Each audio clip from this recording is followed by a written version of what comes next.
Happy Monday, everybody. It is April 6th.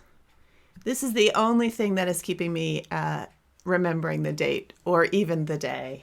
I got to say that I've lost track of what day it is most of the time, but I know today is Monday, and I'm glad you are all here. And I got my Loopy U mug this morning. Sorry, Mandy from St. Louis. St. Louis people are sad that the Loopy U moved to Fort Collins. It's a fabulous yarn shop. So, how are you all today? I have a fringeless piece. You saw this last week, and I really need to get it. I'd like to get it finished. It is the piece about my word for the year, and we need to be practicing the steadiness.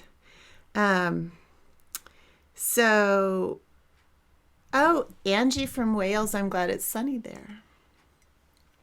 It is sunny here too. I am thinking about getting out the patio furniture today because it is supposed to be almost 70 the next few days in Fort Collins. So that means it's spring, and it's, I was thinking yesterday as we were walking through our neighborhood, which is sort of a, single family home neighborhood. And I was thinking that I was grateful that I didn't live in an apartment right now. I feel for the people in New York City and other high density areas that are having trouble getting out anywhere because they just can't. So I'm grateful for my backyard. Vashon Island. Buenos dias, Michelle from LA. I still haven't watched that movie, Michelle. Mandy from Portugal. Glad you're here. Evelyn from Sweden, where it is evening now. And Texas and South Carolina and Georgia. And Beth, I did have a good weekend. I hope you all did also. It was not the nicest weather here, but it will be in the next few days. And since every day is the same now, I'll just make sure I go outside more the next few days. Rain in the Mojave, Jennifer. That is a lucky thing. Hi, Nora from London, and Karen from Canada, and so glad all of you are here. And Sally, yes, see, Sally is backing me up that it's supposed to be in the 70s in Colorado. Michelle hasn't woven much, but she's cranking out masks, and that is a good thing to do. I think our state just went to requiring people to wear a face covering when they go outside. So I also will be diving into my very small fabric stash and hoping that my sewing machine will be up to making a few masks. If I have enough fabric, I think the college boys next door might also benefit from a few masks. From Northumberland in the UK, hi Paula. From Madison, Mary, I went to college in Appleton, Wisconsin, and sometimes the Wisconsin comes right out of my mouth, so I'm glad you're here. Also, I miss cheese curds. We don't have those here.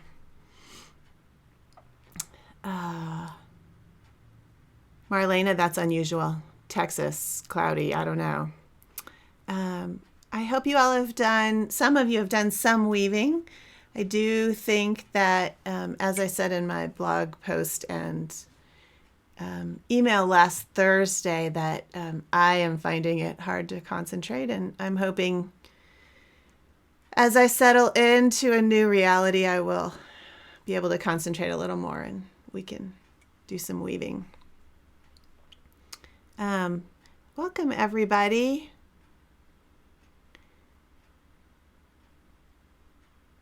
It's nice to hear about the weather, to be honest.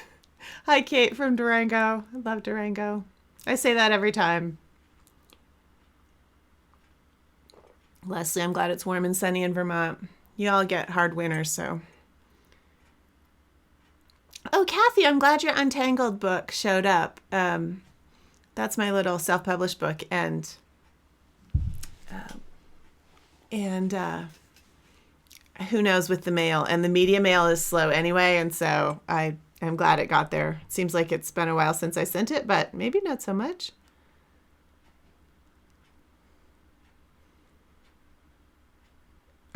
See, Kate's also having trouble with what day of the week it is.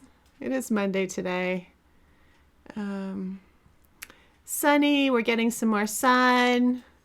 Ooh, Dory, I'm glad you made a copper pipe loom yesterday. How funny that I pulled out the copper pipe loom today. So warp that sucker right up and get some weaving on it. The copper pipe looms are amazingly easy to make, to be honest.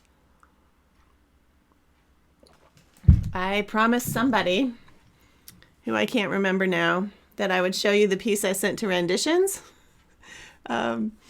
Obviously, it was that hot flash piece that I wanted to have done, but not so much. So this is what I sent. It's only like 4 by 5 inches. It's called Love from Colorado. And there's a story behind this piece. And I will actually tell it to you because why not? This piece was a second go at a piece. I needed something woven on the loom for the cover of my book, the big book that's coming out.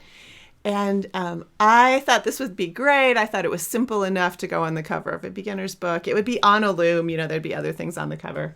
And so I wove it. I was like, oh, this is good. It was better than the thing that they were going to use for the cover. And I sent it to the creative directors of the book. Who are amazing. They're all great. And one of them, not the one who's on my book, but her boss or somebody said, it looks like a little too Disney princess for me. And I thought that was actually quite funny. The colors they're not quite what they're looking for the cover of the book, which of course is the most important real estate. So I had to laugh and I finished it and it made it into renditions. So, yeah. Anyway, Disney Princess. I have no idea what's going to be on the cover of the book, but someone else will figure that out. Hello, Sarah from Vermont. Thank you, Beth, for making masks for your neighbors. I kind of worry about the people who don't know anybody who sews. So I know there's lots of people making these and passing them out. So let's maybe spend a few days helping with that. I think it helps us from spreading things. If we all have something on, maybe we won't cough on each other, and that will help everything stay a little bit more steady.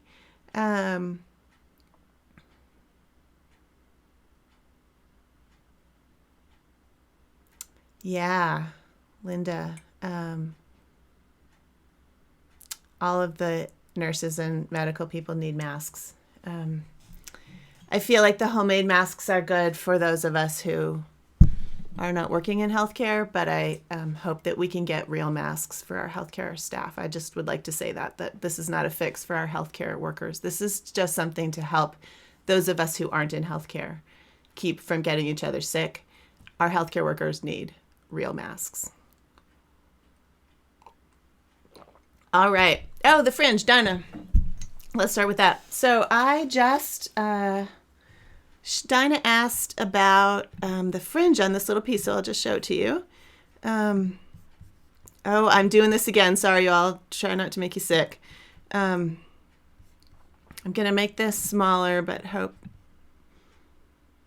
that seeing my face will help people who have trouble hearing.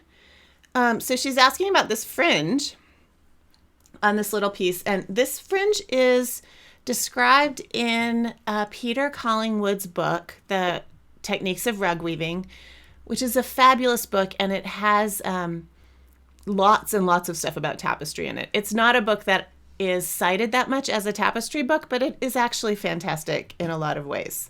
And there is a place, someone here will know, online that you can get the book for free. You can now read it for free. If someone knows where that is, pop it in the chat.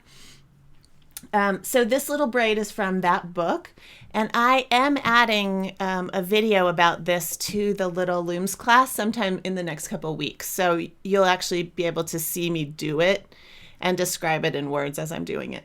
So if you're in that class or the design class, it'll be in that next month. I'll show you how to do it step by step, but it's quite simple, and it's done from the back, and you can see here on the back.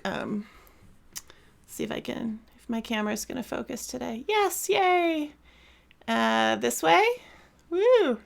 So you can see here I've cut off the ends, but as you do the braid, it's just an over-under braid with successive warps, and then they get flipped to the back. I actually use a sewing machine to stitch that down, and it pretty much disappears into the warp. If this piece, to be honest, if this piece meant more to me, if it was a very important piece that I really wanted to be well finished, I probably would not have stitched that with the sewing machine. I would have used a whip stitch by hand to tuck those ends to the back. But then you can do whatever with the end braid, and it's such a really it's really a cute finish. You can make the finish wider by using more strands in the braid as you're braiding it. So it's quite easy. And Peter Collingwood's book, or look in the Little Looms class in a few days, sometime in the next week or two.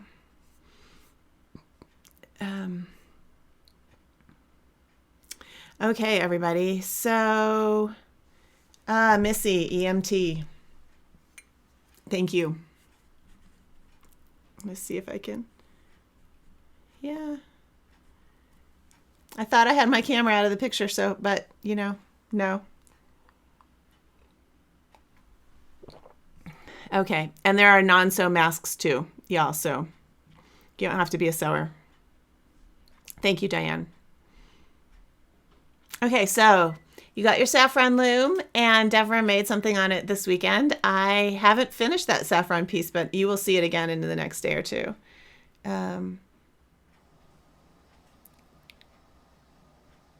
Welcome, Maureen. First timer from Florida. Oh, you won one of the saffron looms. That's awesome. Securing the warp tightly. That's a good question, Maureen. So I'll talk about that when I bring that loom back out. But I use just like a slip knot loop at the beginning when I put it on one of the pegs, and then warp the whole thing. And then at the end, I use a double half hitch to tie the warp to the end the last time the warp came up. But you can also wrap it around the top wood of the loom a couple times, and then either tie the knot. You can like tuck the end under with a needle, or just tie any kind of knot. Just a half hitch is just a loop. You put it under and put the yarn through, and just do a couple of those and it will be firm. And if all else fails, blue tape is always a good securing thing. But I'll show you that when I get that loom out, maybe tomorrow. Okay. Angie, I agree on the mixed messages. We have that here too. I think this is a whole new world. Honestly, I'm serious when I say that. And I don't know when I'll weave a piece about the whole new world, but we don't know. So much we don't know. Let's see. Will little fringe finishing be included in our fringeless tapestry class? No, Michelle, because the fringeless class, so this piece, let me show you this. This piece is actually a fringeless piece. So this is the edge of the piece. And the whole idea of fringeless is that there's no finishing. So you don't need a braid or anything else. When this comes off the loom, this will be the edge of the piece just as it is, with no hem or fringe or braid or anything else. This is supplemental warp, and that comes out. So yeah, no, those will not be included in the fringeless class, because the point of the class is that there's not any finishing.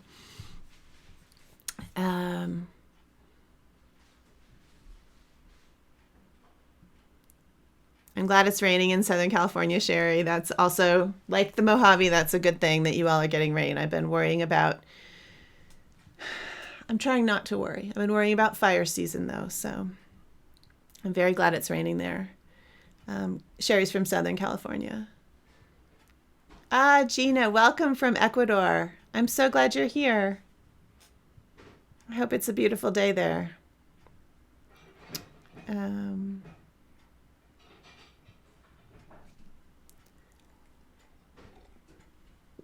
The new normal is a nice way to think of it. I agree, Mandy. We just have to shift our thinking, and it's amazing how fast humans actually can do that. I've been really amazed at how fast we've pivoted.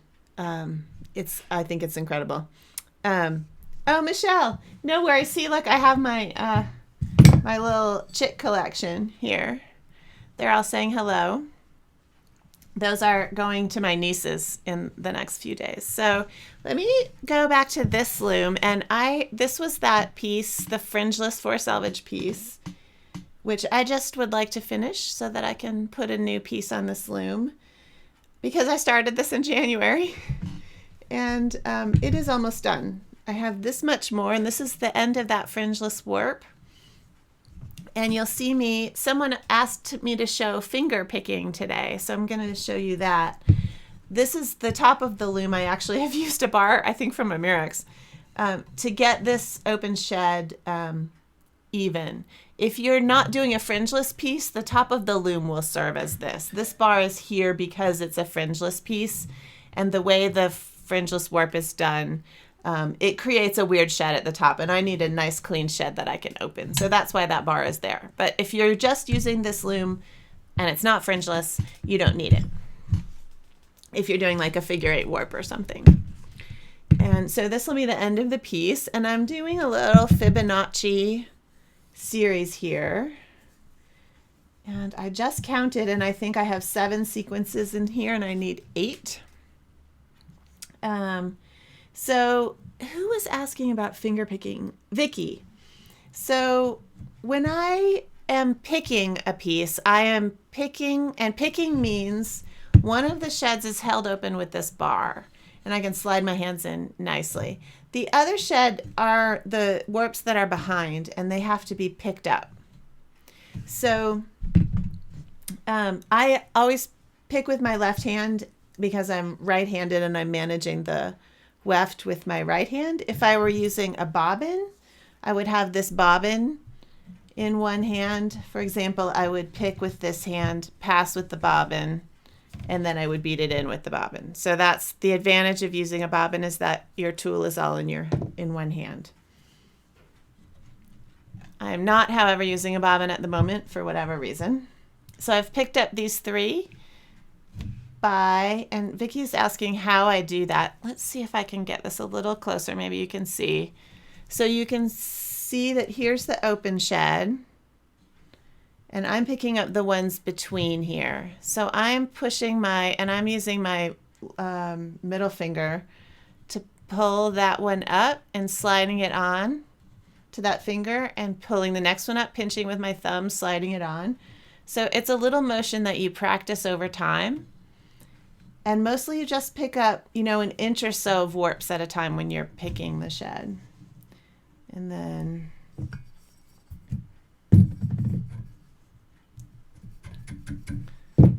I'm noticing my salvages are a little bit not quite perfect there. I've got to pay attention. So then the next bit, same thing. I'm diving down and picking that up. And then that goes on my finger. The next one, pick it up, it goes on my finger. Next one. And then I'm back to where I need to go. So I'm putting that under and bubbling, and I can beat it in. I need one more sequence here. And now this is the open shed. So I'm going to back out just a little bit so you can kind of see that. So the open shed, I'm just sliding my finger in where this bar is.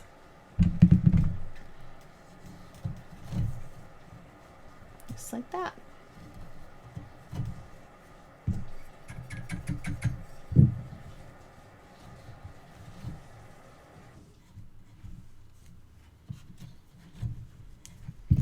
And this will be the last sequence, so I'm going to do a splice.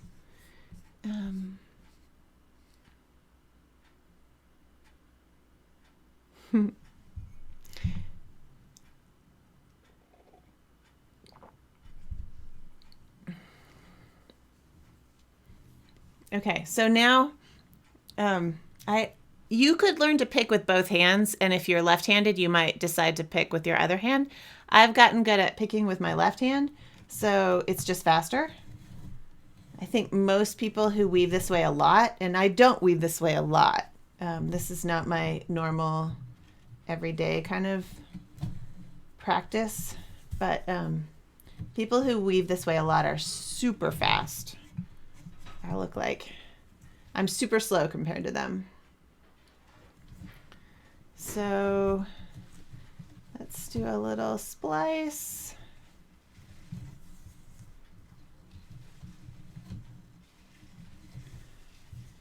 And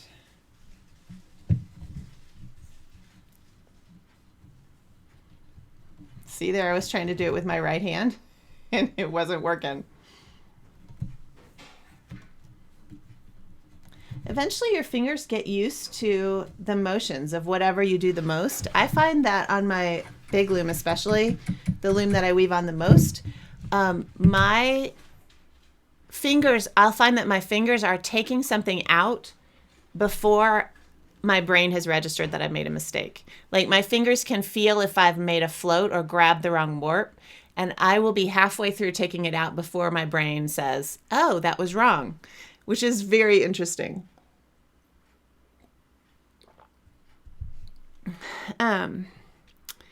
Sherry says she seems to want more detail than 8 or 10 EPI. I, at 4 inches, will accommodate. I think discovering more about your style is important, Sherry. And I think we all need to be brave enough to just play with it and see what comes out. This is a good time to play with stuff. So this is the split weft thing I've been doing. If you've been watching me on this loom, I described it more another day. And I actually have my new color prepped here. I'm doing a Fibonacci series and I'm changing color. You can probably see that that changes. However, the two colors I chose here are not actually all that close. So you're going to see the, you're really going to see the change, which is fine.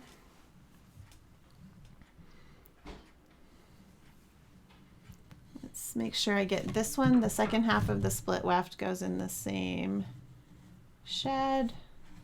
I was doing this split weft on that other piece, the hot flash piece, on Friday, and I was putting, I was starting my new color in the same shed to do the split weft.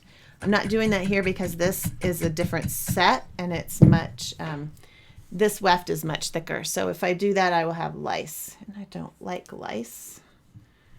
Never had real lice. I mean warp lice. Linda's asking about the tension of the warp. So the tension of the warp, this is a good question, Linda. It's challenging for finger picking. So one of the tips I'm going to say about the tension and finger picking is that if your loom is really short, your warp will be very tight all the time, and finger picking is much more difficult. On small looms, I almost always use a shed stick that I turn sideways. Part of that is because a short warp means there's not a lot of give in so this warp is probably 2.5 feet long, and even though it's quite tight, there's a lot of give in it, so the finger picking is much easier. If I was finger picking on a little Hoket loom, I wouldn't be finger picking on a little Hoket loom because the warp is too tight because of the structure of the loom. So that might actually be the challenge, is that it's about the loom that you're using. If you're using a small loom, try using a shed stick.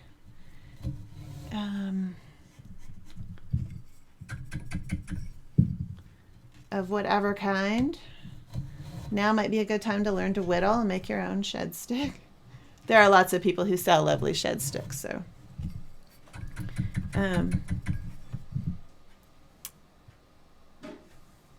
So my warp is still quite tight, Linda. It's not It's probably not as tight as my warp is on a Murex loom. So the Murex, of course, takes a huge tension if you ask it to. It's quite amazing how tight you can get a Murex loom. And a copper pipe loom will do the same thing. It's basically, a Murex is a fancy pipe loom.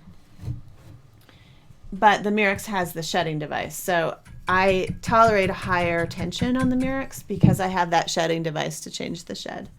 And on this loom, it's maybe slightly less the tension, but it's still quite tight. The difference just is that the warp is longer.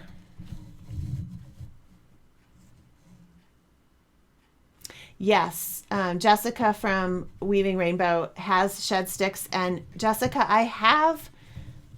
she sent me one when I had a loom at some point, and I meant to search it out this morning. It's right here somewhere, but I will find it and show you when I go back to that Saffron loom. There's all variations in shed sticks, but I like the ones that are for small looms, about a 1/2 inch wide, because when I turn them, for example, when I turn it on its side, I get a shed big enough to stick the bobbin or something through, or my fingers, but not so big that it distorts the weft a lot and causes ridging.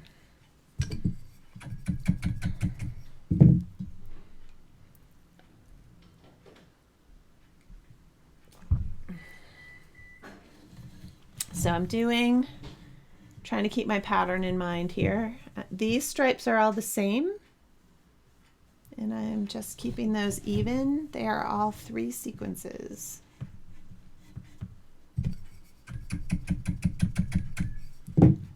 And again, back to the left-handed picking. So it's fun to make really cute and short pipe looms, but sometime if you're making pipe looms, make one that's longer like this, and then just compare the ease of weaving on one versus the other and see what you think. You can do it if you usually use small looms, but you have a loom that's bigger. Make the warp tension the same. This is a science experiment for you all. Make the warp tension as similar as you can on a bigger loom versus a smaller loom, and then try picking the shed and see how it feels. You can decide for yourself whether my supposition that the longer warp is actually why it's easier to pick is true or not. I made these a little long.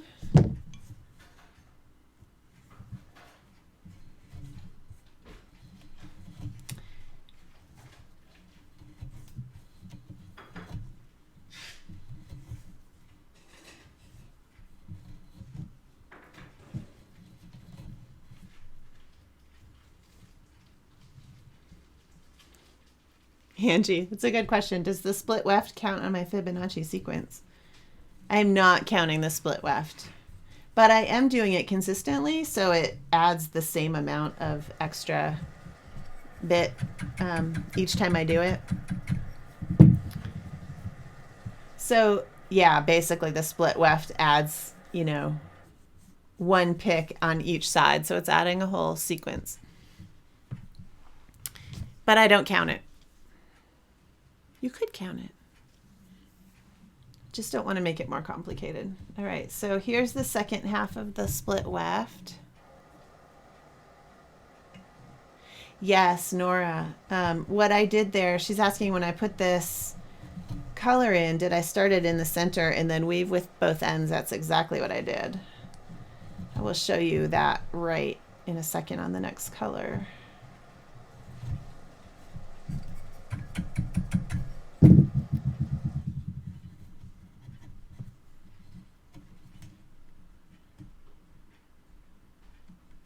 Oh, and Nora, I'm definitely moving where the relays are. The relays are where they come back and forth. They're moving around every time, so that otherwise I would have a slit if they lined up.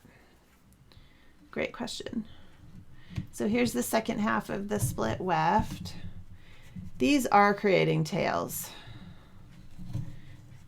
On that other piece on Friday, I was doing this in a way that I didn't have tails, but this yarn being fatter, I do have some tails on the edge here, which I will have to manage.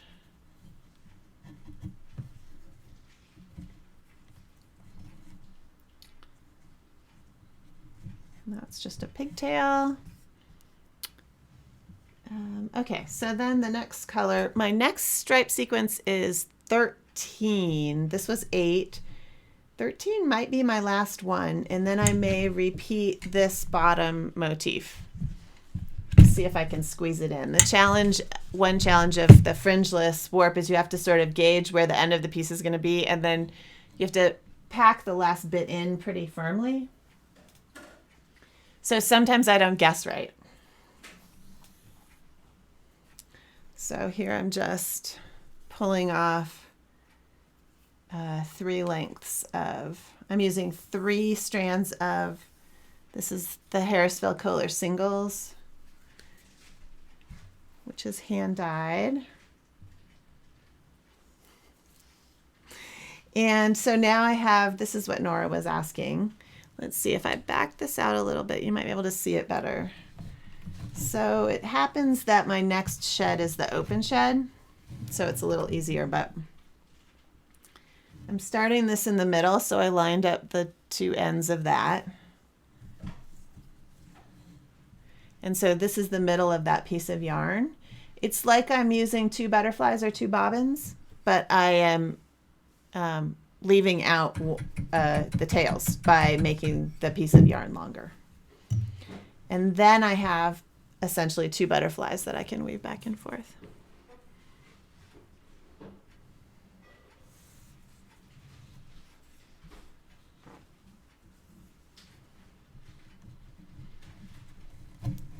Mandy asked, can you make a loom out of wood instead of copper pipe? Yes. Mandy, I would go and look at the Weaver's Bazaar website. They sell a really nice wooden, it's made out of 2 pieces of wood. The top and bottom are wood and the side pieces are threaded rod. And it's I don't have one, but I have a lot of students who use those looms and they like them a lot. They have good tension, and that does mean there's still metal on the sides. The sides are threaded rod like this, but the top and bottom is wood. There are ways to make wooden looms with tensioning.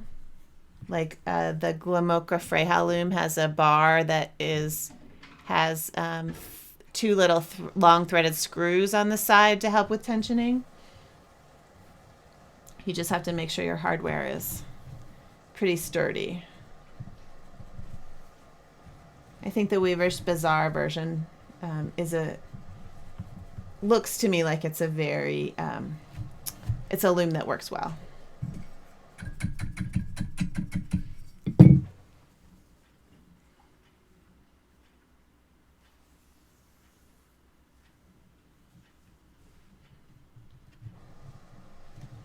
So there's the picking.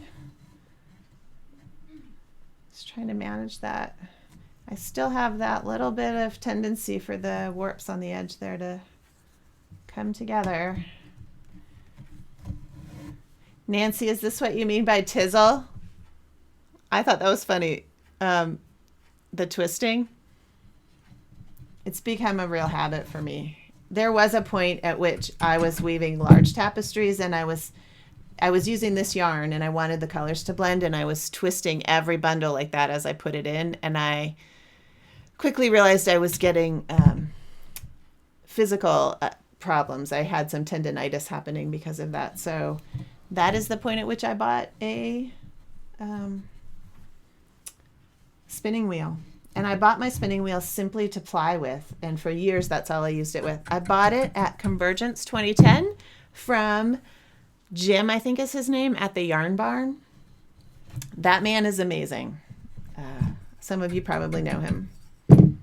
He was fantastic. I had no idea what I needed or wanted, and actually he helped me make a fabulous choice. I got a Shacked Ladybug, and I love it. It's a great spinning wheel. All right.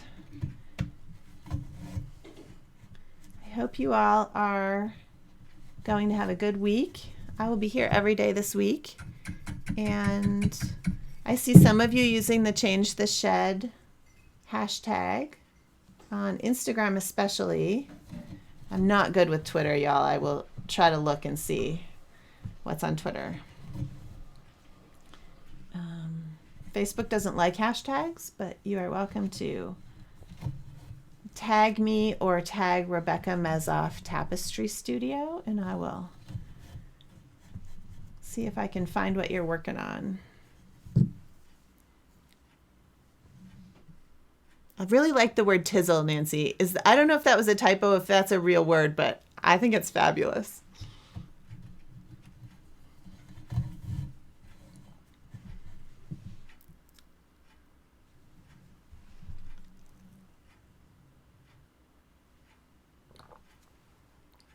The loopy U. I miss it.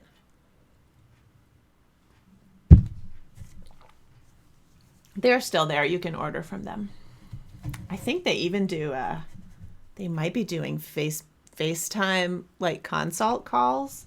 If you don't know what yarn you want, they'll put you on FaceTime and like walk you around the store. That's cool. I need to do that just for fun. Not that I need more yarn, but it's a good excuse. I love walking around that store.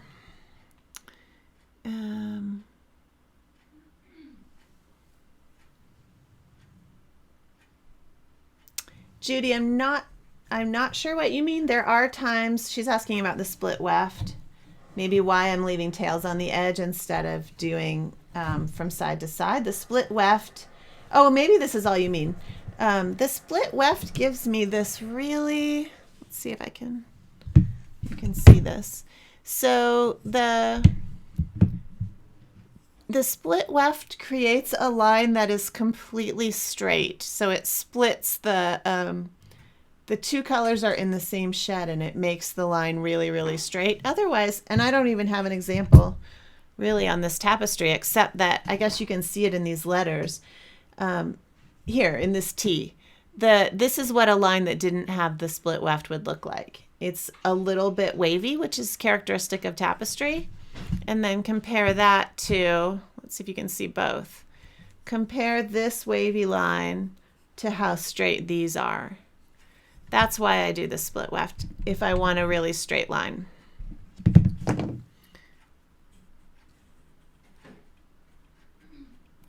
Okay.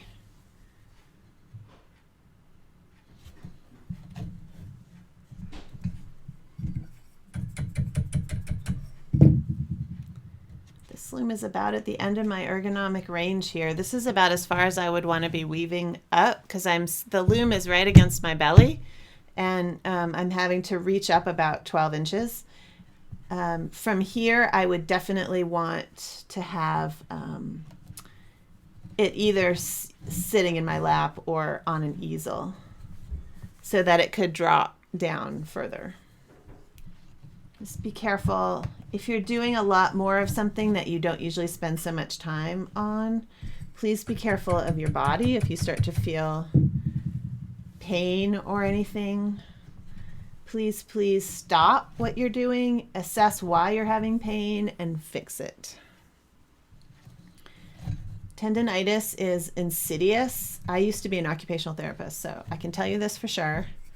Tendinitis can be very difficult to reverse. So as soon as you're feeling pain, you need to stop what you're doing and mix things up. Do a different thing that uses different muscles, different motions. They say for knitters, there's people who, if you knit obsessively and you're not strong enough to knit that much, that things like shifting, if you knit on tiny needles, to switch to using bigger needles, do a different project. I think the same is true of tapestry weaving. If you are doing something where you're using a specific tool or a particular set, you might change it up. Or if you're doing a big project, you probably only have one project, and then you should just go take a break, do some stretching.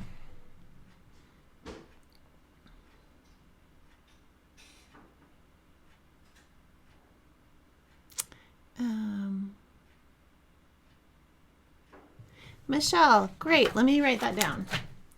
So Michelle's asking, I will do some shapes like the houses on, oh great. Actually, that would be fun. Thanks, Michelle. That's a great suggestion. I need to come up with some new projects, and I will work on something that incorporates those details because it's a lot of fun. I'm also going to break out my smaller copper pipe loom for fringeless later this week. So Kathleen, good question. When I add new material to a class like the little looms, is it in the bonus section? If it depends. If the material is something that was like a response to, sometimes I will make a video in response to someone's question. And if I feel like, it's just going deeper into something that already exists in the class, then yes, it will be in a bonus section. In this particular case, I'm adding a video about doing the little braid. I'm adding a video about doing this braid. And that will be actually in the main body of the class because I feel like it's an important piece I want to add. And so it will be right in the,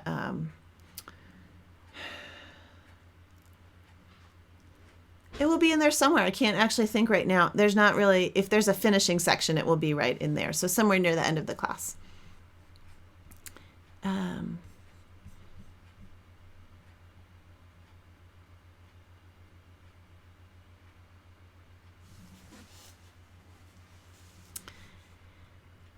Great, you guys. I'm so glad that you all can come and hang out with me. And I will finish this project and show it to you tomorrow, maybe, if things go well today.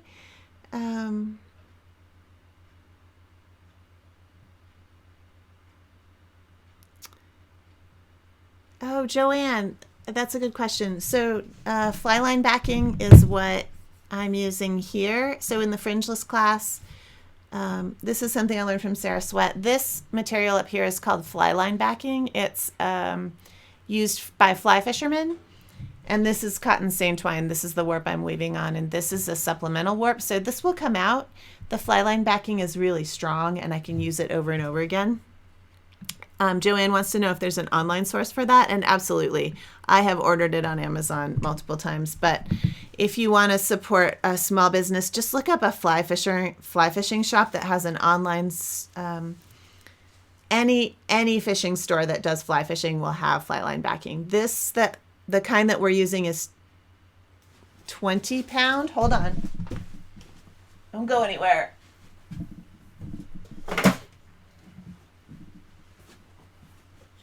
Okay, this is what I'm using right here. Yes, it's 20 pound. It doesn't really matter what kind you use, although I caution you against using a whole warp of bright orange because it's really hard to, it affects the colors that you're using. If you use, they come in neon colors and boy. So this is tough line fly line backing. It's 20 pound. That's what I was looking for. You want the 20 pound variety. And this is white. So they do sell it in white. I recommend the white. The bright orange can be a little bit overwhelming. So yeah, I'm absolutely sure you can get that online because I got that online.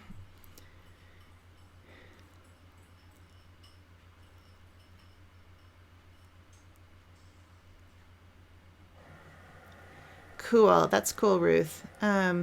She's added some heddles to her pipe loom so she gets a bigger shed. All right, you all. It's great to have you here. Twizzle. Tizzle. I liked it. Was tizzle? Twizzle's good. Twizzle. Thanks, Nancy. It's a new word for me. Oh, Janet. I don't know if I want to do that. Okay.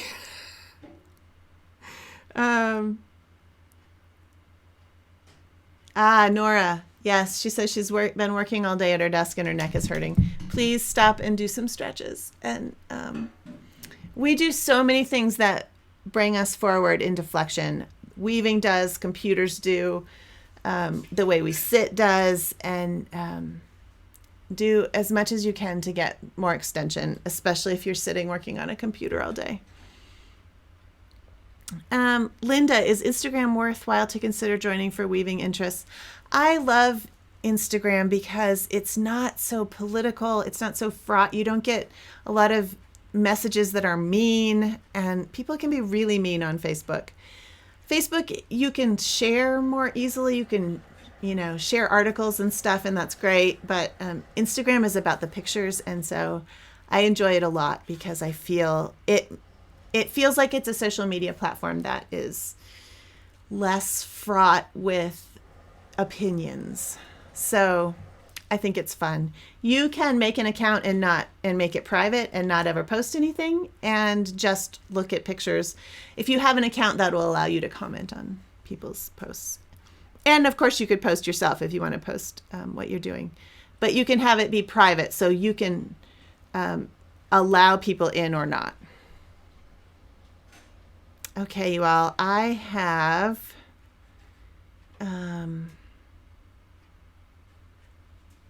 oh, Kit, that sounds awesome. Work on that one. Butterfly moths and daffodils. I love butterfly moths. They're so cool. We have hummingbird moths in Colorado, and they really have fooled me. I thought they were small hummingbirds at times.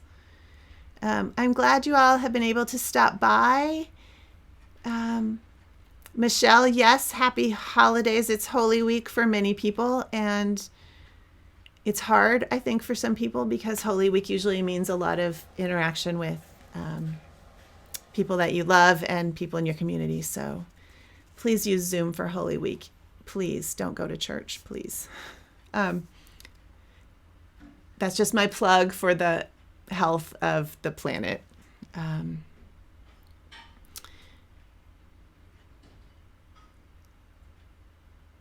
Okay, you all.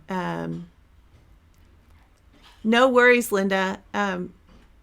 Linda's apologizing for being a newbie. We're all newbies sometimes. And let me tell you, there are lots of times I can't get stuff to work. So, Barbara, that's a good question. I will answer that. Someone else asked about when I add stuff in the Little Looms class, where will it be? So there isn't a good way to know when I've added something. The best way to know is as you're going through the class, click the complete button. On each step, click complete. When you finish the whole class, you'll get a completion thing. If you go back to that class and check it and it says you haven't completed it, that means I've added something to it. I rarely add new steps to the classes, so don't feel like you're missing things. I don't answer a lot of questions in the Little Looms class. In Warp and Weft, it's a different thing. And then you should go to the community tab. So in the front of each class, there's a tab that says Path, and there's one that says Community. And if you go there, you will see all the comments that you have not looked at. And so that's the best way. In classes that I'm actually answering questions about, if you want to see my answer to someone's question, go to the Community tab.